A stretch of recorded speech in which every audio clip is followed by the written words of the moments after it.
Yes, welcome back to the show. This is Rural Exchange Radio Live every Saturday and Sunday morning, 5 through 7. Still to come this hour, we're Mediterranean dreaming with Annie Mellor from the House of Travel in before 6 this morning. Father's Day, of course, and, joining us from Pioneer Brand Products to talk all things maize, Grant McDonald. G'day, Grant. Morning, guys. Great to have you here. What's the general feeling down in the Waikato around maize this season? Actually, it's pretty good this year. Just going back to last year, we actually had a far better harvest and planting season, and so that got people's confidence and comfort back up and growing maize profitably again. And so what we're seeing this year is that there's a lot more interest in growing maize. There's a few things that are going on in the background, of course. The Fonterra FEI is going to drive a little bit of that behaviour, or quite a lot of that behaviour. And, of course, the whole thing around environment, maize is a very good environmental tool. Can you explain, when you say about Fonterra FEI, what are you meaning in these new regulations coming in for people who don't understand? Yeah, very good question, Sarah. I mean, FEI is Fat Evaluation Index, which is what they're measuring in milk solids now. It's unfortunately been called the palm kernel tax or the palm kernel issue. Yes, it is driven by palm kernel usage. It can drive up your fat evaluation index, but it can also be driven up by high protein pastures as well. Whereas maize is a low protein based product, so it actually helps dilute the protein in other forages like palm kernel and grass. So it's going to be quite a useful tool for farmers to be able to manage that FEI score that they're getting and their penalties.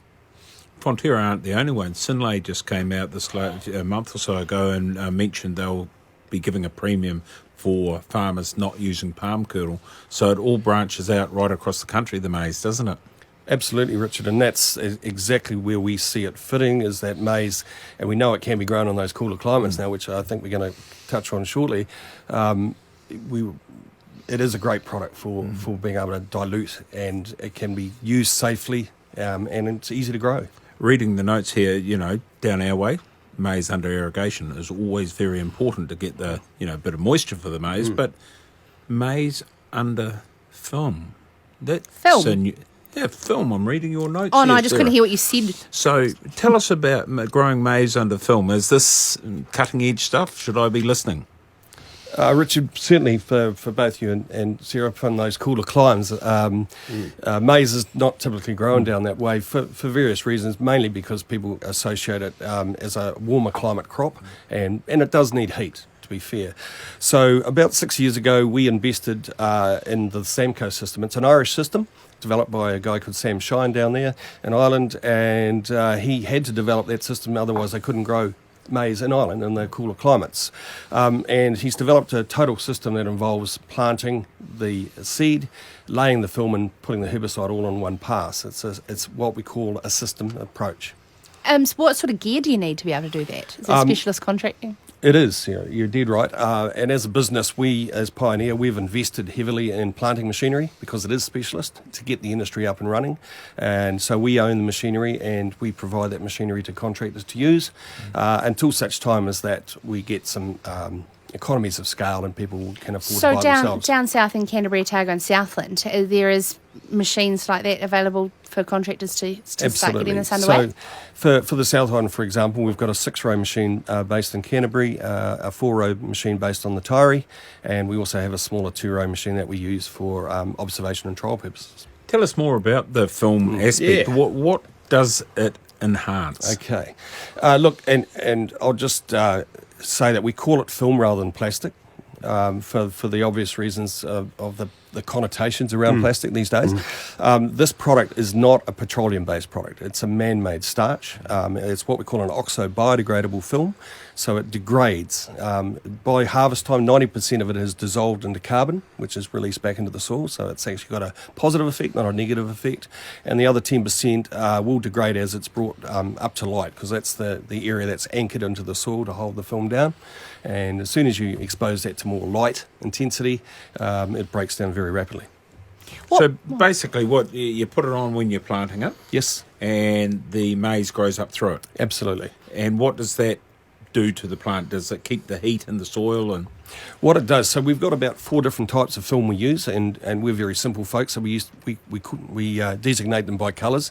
It's very simple then, and depending on the colour type that we're choosing for the region, it will break down either between 4 weeks and 12 weeks, depending on how much heat we want to retain in there. like blue for the cold stuff down in Otago, Absolutely. red and Well- black for the good winters in Canterbury. Gunmetal grey. Gunmetal grey for Otago, to be fair, Hamish, and blue for Canterbury. But could you have that though? Because it'd be great timing for the ITM Cup, sort of, where the paddocks would look blue and gold stripes to celebrate, I hadn't actually thought about that. Yeah, as a like you do systems with area. the Bailage and the Yep. pink one for breast cancer. And the whole important part of the growth process with maize, is it just that sort of seed germination period, or you can get those cold snaps down south, November, December, there's even snow on the hills and Christmas sometimes. When it gets higher, is that heat needed, or can late frost knock it back? Okay, so the critical period for maize really is that early autumn frost, which tends to destroy the leaves on the plant above the cob, which are feeding the cob and giving you the actual yield and quality of the maize.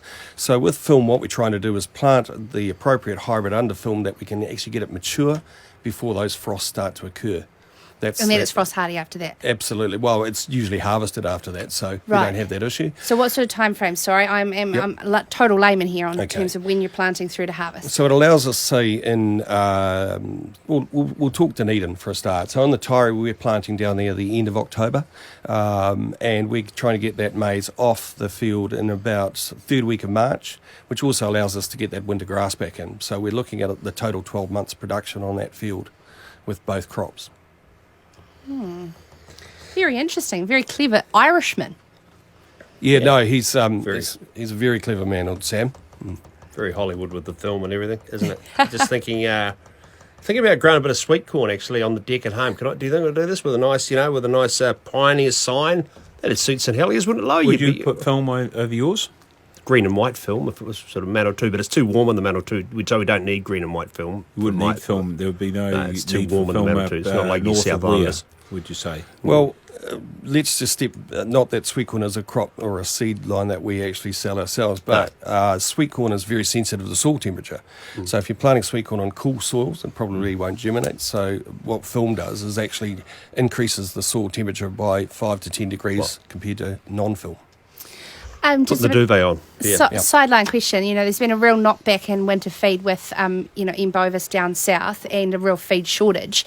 For sheep and beef farmers who want to put a bit of maize down south to supply dairy farmers sort of pre-next winter, how does it stack up with other land uses? Yeah, look, and film does add a significant cost, obviously, to the growing cost of a hectare of maize, and really for a commercial grower selling it, it probably doesn't work for them at the moment because we don't get the yields down there to make it economic compared to other options.